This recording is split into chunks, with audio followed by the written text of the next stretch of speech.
Shalom, selamat hari Minggu buat kita semua. Shalom. Nah, Bapak Ibu yang dikasihi Tuhan, hari ini saya akan sharing firman Tuhan. Kekuatan di balik kelemahan. Sadar atau tidak sadar Bapak Ibu yang dikasihi Tuhan, manusia itu sering tidak menyadari bahwa sebenarnya kita sangat terbatas atau lemah. Dan kadang-kadang Tuhan mengizinkan kita mengalami hal-hal yang sulit bahkan sampai kita tidak berdaya. Tetapi bagaimana saudara dan saya di tengah kelemahan hidup, di tengah pergumulan yang membuat kita kadang-kadang sampai terbojok, tetapi kita bisa melihat ada kekuatan Tuhan yang justru bekerja di dalam kelemahan-kelemahan kita. Kita akan belajar dari Hakim-Hakim pasal 7 ayat 1 sampai dengan ayat yang ke-7 terlebih dahulu. Walaupun nanti kita akan lihat ayat-ayat yang lain. Tetapi ayat ini akan menghantar kita supaya bisa memahami narasi cerita daripada apa yang akan kita dengar pada pagi hari ini. Oke Bapak Ibu, saya minta Bapak Ibu yang baca ayat firman Tuhan ini, amin. Atau gimana, saya aja yang baca? Bapak Ibu yang jelaskan gimana kira-kira? Lebih susah kan menjelaskan kan? Saya nggak mau nyusahin jemaat loh saudara ya. Oke, 1, 2, 3.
Terima kasih Bapak Ibu. Nah, Bapak Ibu yang dikasihi Tuhan, jika Bapak Ibu punya perusahaan dan akan meng-hire seseorang menjadi CEO di perusahaan saudara, tentu saudara akan mencari kualifikasi terbaik. Benar ya Bapak Ibu ya? Pasti. Kalau ada gereja ini mau meng-hire hamba Tuhan, contohnya bantu pelayanan, pasti akan lihat CV-nya. Yang IP-nya ya 3, lah, begitu ya. Tetapi kalau Anda lihat dalam Alkitab, sering sekali Tuhan justru memilih orang-orang yang tidak qualified. Orang-orang yang tidak diperhitungkan. Sama seperti Gideon. Ketika Tuhan mengangkat seorang hakim untuk membebaskan bangsa Israel. Seorang yang penakut, pengecut. Seorang yang merasa tidak akan mampu membawa bangsa Israel keluar menghadapi peperangan dengan Midian dan Amalek. Kalau kita lihat juga Musa demikian, Daud demikian.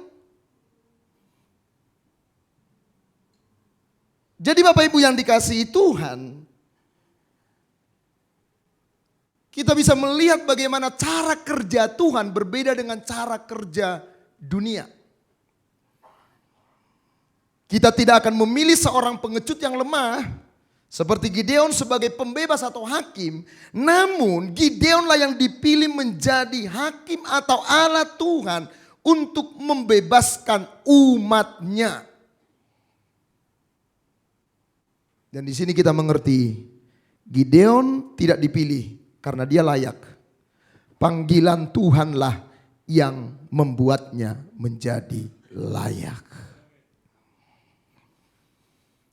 Dan kelemahan Gideon ternyata bukanlah menjadi satu kelemahan, tetapi itu satu keuntungan.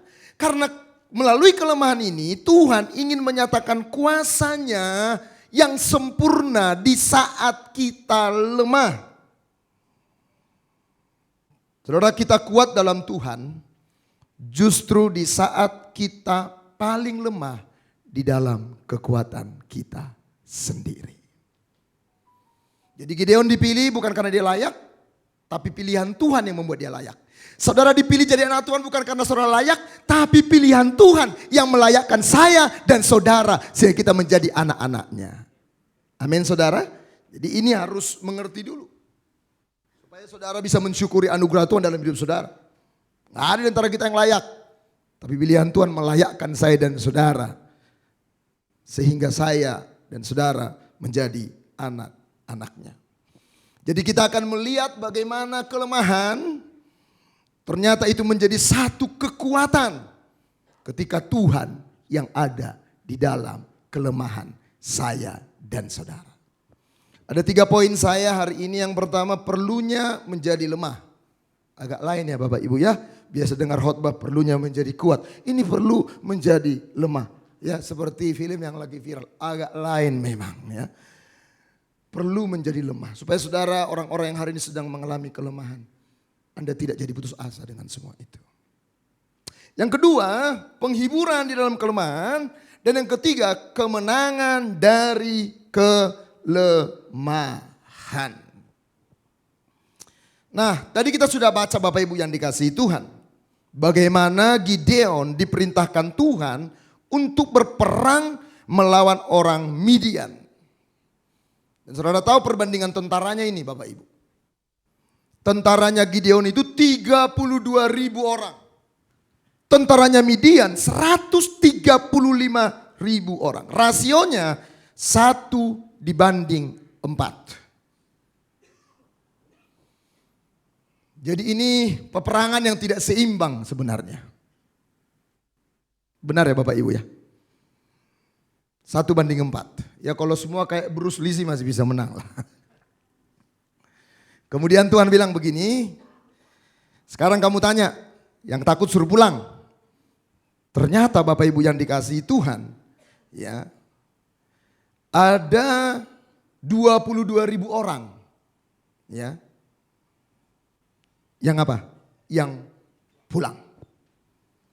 Sekarang jumlahnya bukan makin besar, makin kecil. 10.000 dibanding 135.000 tentara. 1:13,5. Kemudian Tuhan memberikan kepada Gideon perintah untuk membawa mereka ke satu tempat di mana mereka bisa minum. Dan cara mereka minum diberitahu Tuhan itu memisahkan antara orang yang bisa berperang dan orang yang tidak bisa berperang. Dan apa yang terjadi saudara-saudara? Setelah penyaringan yang kedua, hanya 300 orang yang tersisa. Dan kalau saudara lihat ini Bapak Ibu yang dikasihi Tuhan, apa pesan yang disampaikan Tuhan buat Gideon dan bangsa Israel? Tuhan sengaja melucuti semua yang bisa diandalkan Gideon. Sampai akhirnya Gideon dan bangsa Israel hanya bisa mengandalkan Tuhan. Kadang-kadang Tuhan sengaja melucuti semua kekuatan saya dan saudara. Supaya saudara dan saya hanya bisa mengandalkan Tuhan saja. Ini yang saya alami ketika COVID. Saya waktu itu bisnis, gagal bisnis, rumah kejual, istri vonis cancer, lockdown di Pineng, nggak ada kekuatan apapun, dilucuti oleh Tuhan. Tapi disitulah saya melihat perlunya menjadi lemah supaya kekuatan Tuhan berkuasa atas hidup saya dan saudara. Dan kalau kita lihat rasionya sekarang berapa Bapak Ibu? 1 dibanding 450 orang. Kemungkinan untuk menang perang gak mungkin. Saya gak mungkin loh Pak bisa sampai hari ini. Kalau bukan Tuhan. Itu ketika Anda gak punya apa-apa lagi. Jadi kemungkinan untuk menang perang sangat tidak mungkin Bapak Ibu yang dikasihi Tuhan. Tanpa pertolongan Tuhan mustahil mereka memenangkan peperangan. Kenapa demikian? Lihat nih ayat ini. Karena Tuhan itu tahu sebenarnya. Hidup saya dan saudara itu sering sekali kalau kita masih punya sesuatu yang bisa diandalkan. Kita selalu berpikir itu kita. Di perusahaan saya Pak. Perusahaanmu. Bukan, itu punya Tuhan. Dia titipkan buat engkau. Ini anak-anak saya Pak. Enggak, itu anak-anak Tuhan.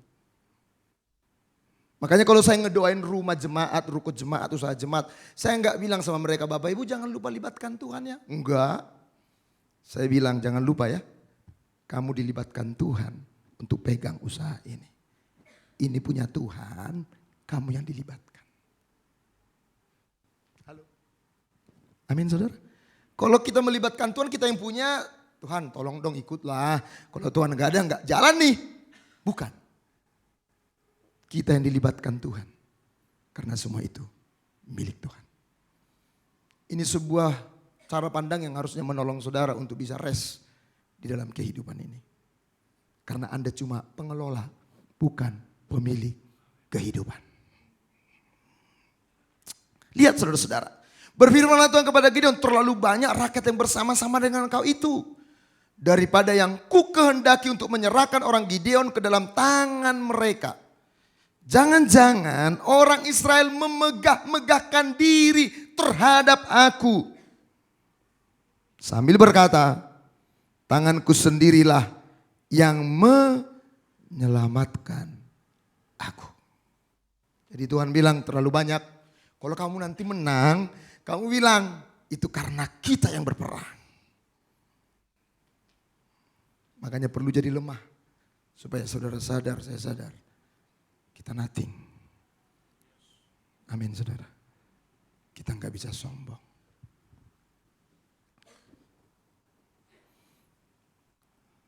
Dale Ralph Davis mengatakan demikian. Karena kecenderungan umat Allah untuk memuliakan usaha mereka sendiri. Jadi kita punya kecenderungan ya. Untuk apa? Memuliakan usaha kita. Untuk percaya pada metode mereka yang telah terbukti. Makanya kalau kita terbukti ada metode ini langsung ditiru. Untuk menghargai kontribusi mereka sendiri. Kita selalu ingin merasa berkontribusi. Bahkan untuk keselamatan pun kita berpikir kita berkontribusi. Tuhan yang membayarnya buat saudara. Kalau saudara beribadah. Ini cuma sebagian kecil dari harga yang sudah dibayar mahal oleh Tuhan. Amin saudara. Kalau Anda bisa melayani, itu cuma sebagian kecil harga dari harga yang begitu besar. Tapi kita kan selalu ingin berkontribusi. Kalau saya nggak ada Pak, gereja ini udah payah nih gereja. Kemarin saya pelayanan di satu kota diceritain. Ada pengerjanya yang keluar, terus ada pengusaha. AC-nya, alat musiknya, semua juga ikut keluar saudara-saudara. Coba. Untuk menganggap baik kepintaran kita. Maka Allah seringkali bersikeras agar umatnya direndahkan sehingga tidak berdaya sama sekali. Sehingga mereka harus menyadari bahwa pembebasan mereka hanya dapat dikaitkan. Ini Tuhan, kuasa Tuhan. Ini belas kasihan Tuhan, ini kemurahan Tuhan. Sehingga Tuhan kadang-kadang melucuti kekuatan kita supaya muncul kalimat itu. Ini Tuhan. Amin saudara. Kalau keluarga saya bertahan sampai hari ini Pak, itu Tuhan yang bekerja. Itu gak akan terucap kalau saudara masih punya kekuatan-kekuatan yang lain.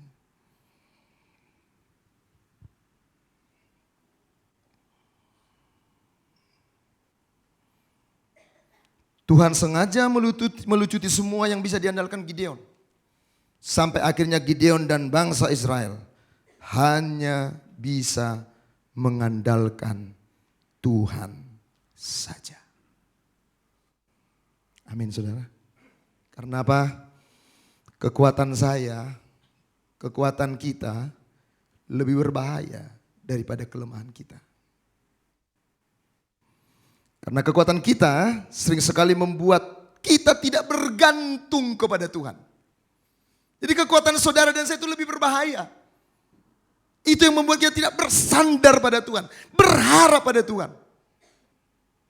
Makanya Tuhan menjadikan kita lemah. Ini poin yang pertama. Perlunya menjadi lemah.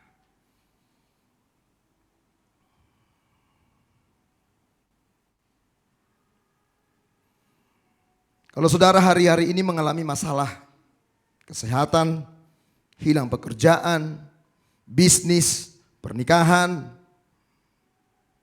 saudara percayalah, ini momen di mana Tuhan mengizinkan kita kehilangan tentara-tentara yang kita andalkan dalam hidup. Supaya Dia dengan kekuatannya hadir dalam hidup saya dan saudara. Supaya kita kembali bersandar kepada Tuhan. Yang kedua, penghiburan di dalam kelemahan. Saudara lihat ya, ayat 8 sampai 11 saya tidak akan baca semua. Ayat 9 dikatakan gini, pada malam itu berfirmanlah Tuhan kepadanya, kepada Gideon, bangunlah, turunlah menyerbu perkemahan itu, sebab telah kuserahkan itu ke dalam tanganmu. Lihat ayat 10. Tetapi jika engkau takut untuk turun menyerbu, turunlah bersama dengan pura bujangmu ke perkemahan itu. Maka kau dengarlah apa yang mereka katakan. Kemudian engkau akan mendapat keberanian untuk turun menyerbu perkemahan itu. Lalu turunlah ia bersama dengan pura bujangnya sampai kepada penjaga terdepan laskar di perkemahan itu. Jadi Tuhan berfirman kepada Gideon supaya dia turun. Untuk apa? Untuk melawan orang Midian itu. Tapi Tuhan tahu ternyata Gideon takut. Tuhan justru bilang, jika engkau takut, berarti memang takut. Ajak orang lain gak apa-apa. Dan apa yang terjadi Bapak Ibu? Akhirnya dia ajak pura bujangnya. Dan ketika mereka menyelinap masuk ke perkemahan itu, ya, apa yang terjadi Bapak Ibu yang dikasihi Tuhan?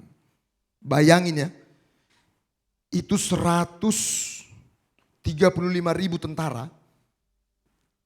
Itu bayangin ya, kalau mereka tidur di perkemahan, berapa luas itu perkemahannya. Kok bisa-bisanya Gideon itu tiba-tiba ketika dia menyelinap, pas ada satu perkemahan di mana orang Midian itu mimpi. Jadi waktu dia mimpi, dia cerita ke temannya. Ayat 13. Ketika Gideon sampai ke situ, kebetulan ada seorang menceritakan mimpi kepada temannya. Katanya, aku bermimpi. Tampak sekeping roti jelai terguling masuk ke perkemahan orang Midian. Setelah sampai ke kemah itu, dilanggarnyalah kemah itu. Sehingga roboh dan dibongkar bangkirnya. Demikianlah kemah itu habis runtuh. Lalu temannya menjawab. Jadi orang Midian nih, saya mimpi loh, kemah kita dihancurkan. Ini tidak lain dari pedang Gideon. Jadi waktu Gideon nyelinap, jadi ada orang yang ngobrol. Bro, gue mimpi loh, kemah kita dihancurkan. Oh itu pasti Gideon. Jadi Gideon dengar. Coba Bapak Ibu yang dikasihi Tuhan. Disinilah bicara tentang bagaimana tangan Tuhan berdaulat atas hidup saya dan saudara. Enggak ada yang kebetulan. Tuhan selalu berdaulat atas semua musim hidup saudara. 135 orang kok dia bisa milih kalau bukan Tuhan yang memilihkannya. Dan itu menjadi penguatan. Yang apa? Yang membuat Gideon Sehingga dia terhibur di tengah kelemahan tadi. Dia masih takut kan? Orang tentaranya makin kurang 300. Coba saudara mimpin begitu. Tapi disitulah Tuhan mengadakan penghiburan. Coba perhatikan. Mazmur bilang begini, waktu aku takut, aku percaya, aku berharap kepadamu. Lihat gak Bapak Ibu yang dikasihi Tuhan? Tadi Gideon takut. Dan Tuhan memahami ketakutan saudara ketika saudara menghadapi pergumulan. Tuhan gak bilang gini sama Gideon, jangan takut Gideon, harus berani. Enggak. Tuhan bilang kamu takut, kalau kamu takut gak apa-apa konseling sama hamba Tuhan. Gak apa-apa. Kalau kamu takut, teman-teman Dikul bisa menghiburkan. Tuhan memahami ketakutan kita. Tuhan tidak marah, tidak tersinggung oleh ketakutan serta kelemahan kita. Datanglah kepadanya dengan ketakutan kita dan taruhlah kepercayaan kita hanya kepadanya. Ketika Anda lemah, datanglah kepada Tuhan yang kuat. Ketika Anda bimbang, datanglah kepada Tuhan yang tak tergoyahkan. Karena letak kekuatan saudara bukan pada diri Anda, tapi di mana Anda menaruh hidup Anda.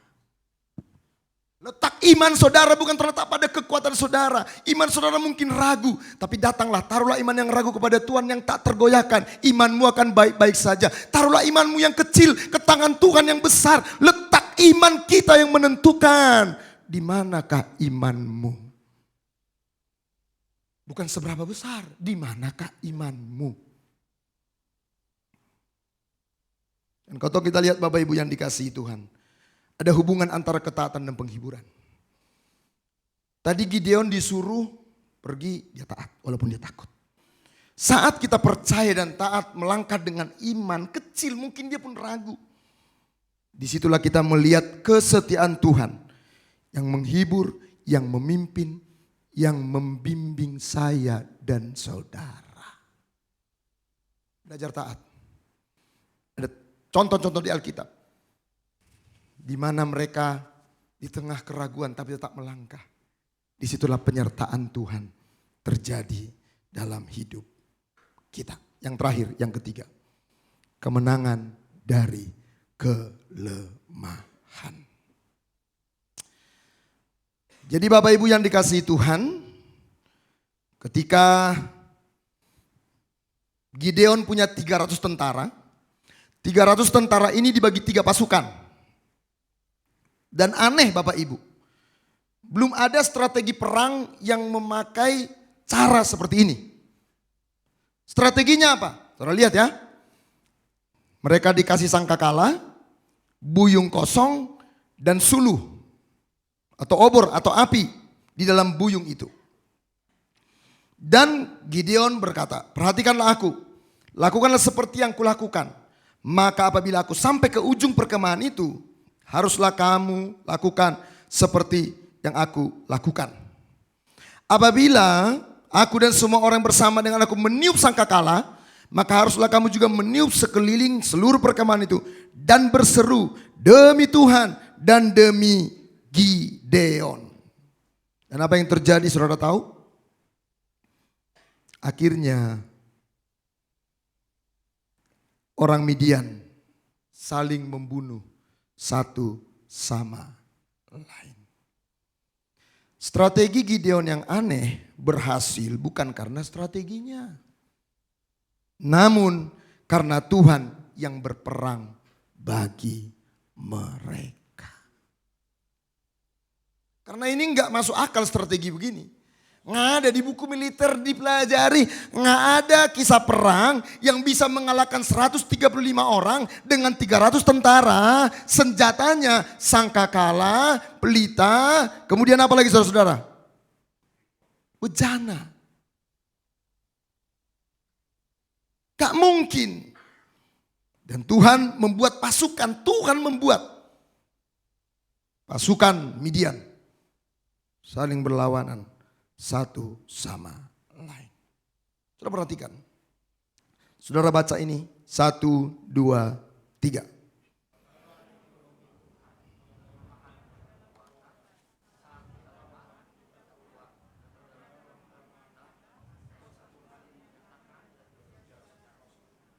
Amin. Saudara ingat Paulus ketika dia mengalami duri dalam daging? Dia berdoa, tekun berdoa. Tapi Tuhan bilang apa? Cukuplah kasih karuniaku. Dalam kelemahanlah kuasaku bekerja sempurna. Jadi dalam ekonomi Tuhan, saudara mau percaya ekonomi dunia atau ekonomi Tuhan? Saudara datang ke gereja, kita baca Alkitab karena kita percaya kepada Tuhan. Benar Bapak Ibu yang dikasihi Tuhan ya. Jangan sampai kita keluar masuk gereja tapi cara menghitungnya selalu cara menghitung dunia. Dalam ekonomi Tuhan, kelemahan adalah kekuatan. Karena saat kita lemah, kita kuat dalam kelemahan kita. Karena kuasa Tuhan justru dinyatakan sempurna. Saya ingat itu ya. Dalam hidup saya benar-benar saya alami. Enggak berdaya apa-apa Bapak Ibu. Enggak punya asuransi. Semua pelayanan lockdown. Ya, harus ngurus anak. Tapi saat saya tidak punya apa-apa lagi. Dulu saya ngandalinya jadwal pelayanan. Kemana-mana. Bapak Ibu enggak pernah khawatir, enggak pernah ragu. Ternyata Tuhan melucuti. Dan betul saya alami, saudara alami. Kekuatan saudara itu berbahaya. Berapa banyak orang justru ketika dia diberkati rumah tangganya hancur. Berapa banyak orang ketika dia makin dipakai oleh Tuhan, dipercaya oleh Tuhan, jalannya menyimpang. Dan kalau saudara masih didisiplin oleh Tuhan, melucuti kekuatan saya dan saudara, itu karena Tuhan ingin menunjukkan kuasanya kepada kita, kepada saya dan saudara. Dan akhirnya kita melihat Bapak Ibu, strategi Gideon berhasil sekali lagi, itu karena Tuhan. Dan inilah yang menjadi inti daripada kekristenan. Saudara kalau lihat perjanjian lama, semua narasi, semua tokoh, semua kisah itu membisikkan Yesus. Hakim-hakim itu adalah bicara tentang Yesus hakim yang lebih besar. Makanya perjanjian lama tidak bisa dibaca hanya sebagai cerita moralis, cerita tokoh. Itu semua menuju kepada satu pribadi, yaitu Yesus Kristus. Karena inilah Bapak Ibu yang dikasihi Tuhan, yang dikisahkan kalau dalam gereja Protestan, ini sudah masuk minggu Advent Bapak Ibu. Menunggu kedatangan Tuhan. Jadi Natalnya itu udah dari minggu ini nih. Dan saudara tahu Bapak Ibu yang dikasihi Tuhan. Inilah inti dari kekristenan. Kekristenan bukanlah agama untuk orang yang kuat. Kekristenan bukanlah untuk orang yang pintar.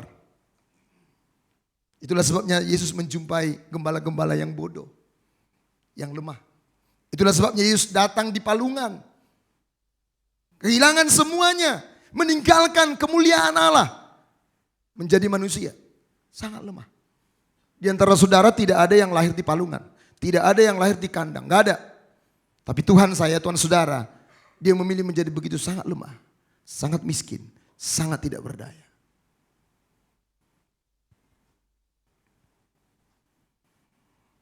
Itulah sebabnya banyak orang mencemooh kekristenan. Tuhannya mati. Karena memang kekristenan bukanlah untuk orang yang kuat. Untuk orang-orang yang lemah. Tuhan tidak menginginkan orang-orang Kristen yang merasa dirinya kuat. Tuhan menginginkan orang Kristen yang justru mengakui kelemahan mereka. Namun percaya bahwa mereka memiliki Tuhan yang kuat, berkuasa. Amin Bapak Ibu.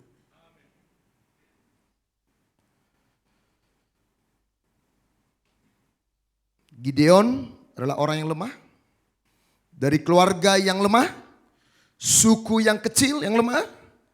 Dia harus menghadapi Midian yang kuat dengan pasukan yang lemah. Saya ulangi ya, Gideon adalah orang lemah, dari keluarga lemah, suku yang lemah. Dia harus menghadapi Midian yang kuat dengan pasukan yang lemah. Dan Tuhan tidak menyelamatkan saudara melalui kekuatan, tapi melalui kelemahan. Tuhan sampai harus mati di kayu salib. Mengapa saudara-saudara?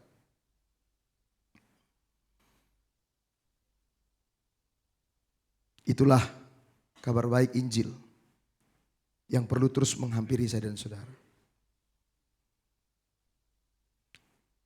Bahwa cerita di mana Tuhan menyelamatkan umat yang berdosa bukanlah dengan kekuatan, tapi melalui kelemahan. Tuhan datang ke dunia ini bukan di istana yang megah, bukan dari keturunan ningrat, bukan tukang kayu. Dia bukan datang sebagai panglima dengan pasukan. Dia lahir di kota kecil Bethlehem. Tetapi kita bisa melihat bagaimana raja itu menjadi lemah. Singgasananya salib, mahkotanya duri, direndahkan, ditelanjangi, dianiaya, berlumuran darah, mati. Dan ini adalah gambaran kelemahan yang sangat tragis. Tetapi melalui kelemahan salib Kristus, kemenangan terbesar terjadi atas hidup saya dan saudara. Kita yang berdosa, yang harusnya binasa. Tetapi Yesus datang dan menjadi lemah, mati. Supaya saya dan saudara yang mati beroleh kehidupan di dalam Kristus. Itulah sebabnya kita percaya Dia sekali-kali tidak akan meninggalkan kita. Karena Dia mau mati di kayu salib untuk menebus saya dan saudara yang berdosa, yang tidak layak ditebus. Itulah sebabnya saudara-saudara, Injil kabar baik itu tidak akan pernah menjadi kabar baik kalau Anda tidak menyadari kabar buruknya. Kabar buruknya, saya, saudara, gak layak. Saudara dan saya sangat jahat, sangat berdosa. Tapi Yesus rela menjadi berdosa supaya kita ini yang mati beroleh kehidupan. Kalau saudara diponis kanker stadium 4, itu kabar buruk saudara. Tapi kalau Anda dikasih tahu tapi obatnya, obat itu kabar baik. Kalau Anda diponis sakit flu, obat itu gak terlalu indah buat saudara. Kalau Anda tidak sadar betapa berdosanya saudara tanpa Tuhan. Betapa saudara harus binasa tanpa Tuhan. Gak ada pelayanan saya yang bisa menyelamatkan diri saya. Gak ada. Saya mau khotbah 100 kali, 1000 kali. Tidak akan bisa menyelamatkan diri saya dengan khotbah saya. Tapi ada satu Tuhan yang kuat. Dia rela menjadi lemah. Supaya saya yang lemah ini menjadi kuat di dalam Dia. Dan itulah yang membuat saya percaya. Bahwa walaupun saya lemah. Walaupun saya rapuh. Tetapi Tuhan dan kemenangannya itu ada bersama dengan saya dan saudara. Mungkin hari ini saudara sedang bergumul dengan begitu banyak hal. Sampai Anda gak berdaya. Tapi percayalah Tuhan itu setia dan tidak pernah meninggalkan kita. Selamat hari Minggu. Tuhan Yesus memberkati kita semua. Amin. Mari kita bangkit berdiri bersama-sama.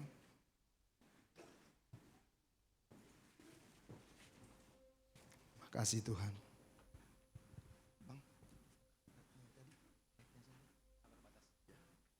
Terima kasih Tuhan. Kami akui kami terbatas. Kami akui kami lemah. Itulah sebabnya Engkau berkata di luar aku kamu gak bisa buat apa-apa. Dan kadang-kadang Tuhan menjadikan kami lemah. Supaya kekuatan-Mu yang ternyata terbukti terjadi dalam hidup kami.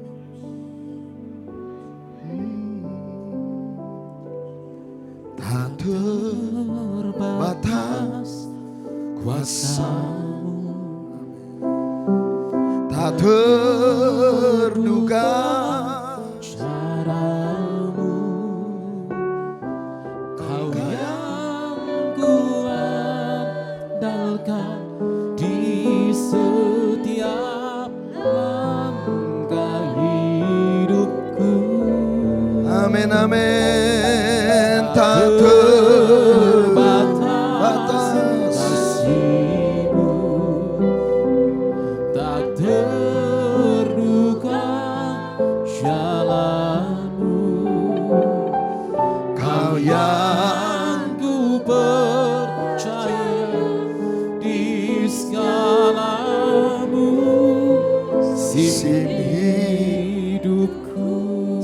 pejamkan matamu. Ada Kristus dan kemuliaannya di tengah kita. Dunia selalu mengajarkan kita harus menjadi orang yang kuat. Tidak boleh lemah, tidak boleh kelihatan tidak berdaya. Tapi kadang-kadang justru Tuhan mengizinkan kita tidak berdaya. Supaya kita sadar kita gak bisa hidup dengan kekuatan kita. Mungkin hari-hari ini ada di antara saudara yang sebenarnya engkau sangat tidak berdaya. Engkau menghadapi satu peperangan yang besar seperti Gideon.